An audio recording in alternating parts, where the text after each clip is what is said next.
Hi friends, ഇന്ന് നമുക്ക് പിട്ട് ഉപ്പുമാവാക്കിയാലോ. ഇപ്പോൾ രാവിലെ ചായക്ക് ഉണ്ടാക്കിയ പിട്ട് ബാക്കിയാവും. അപ്പോൾ നമ്മൾ കളയേണ്ട, വേഗം അത് വേഗം അത് നമ്മൾ കളയാണ് ചെയ്യുക.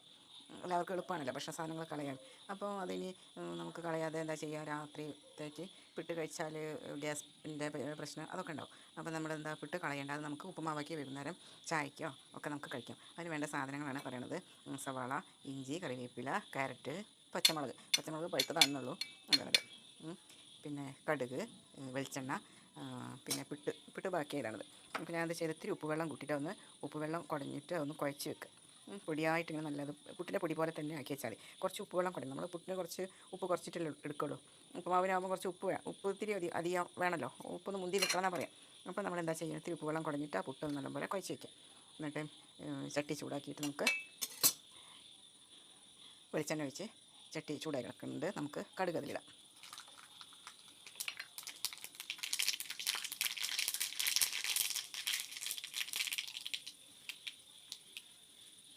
കടുക് തന്നെ ഇഞ്ചി ഇളക്കൽ. നമുക്ക് ഇഞ്ചി ഇളക്കി കൊടുത്തിട്ട് നമുക്ക് സവാള, ക്യാരറ്റ് ഞാൻ പൊടിയായിട്ട് ഉപ്പേരി ചിരവണയിൽ ചിരവി എടുത്തതാണ്. ക്യാരറ്റ് ചിരവി എടുത്താണ്, കഷ്ണം മുറിച്ചതല്ല, ചിരവി എടുത്താണ്. ഇനി നമുക്ക് സവാളയും ക്യാരറ്റും പച്ചമുളകും നമുക്ക് വെളിച്ചെണ്ണയിൽ വാട്ടിയെടുക്കാം.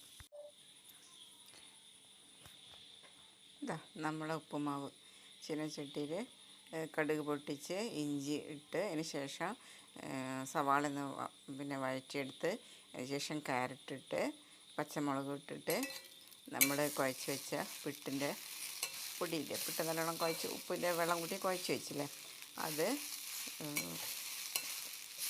അതും കൂടെ ഇട്ട് മേലെ കറിവേപ്പില ഇട്ടിട്ട് നമുക്കൊന്ന് കറിവേപ്പില ഇട്ട്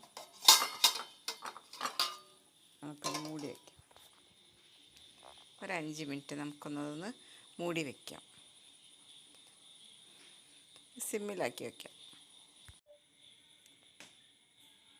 നമ്മളെ പുട്ട് കൊണ്ടുണ്ടാക്കിയ ഉപ്പുമാവ് കണ്ടില്ലേ.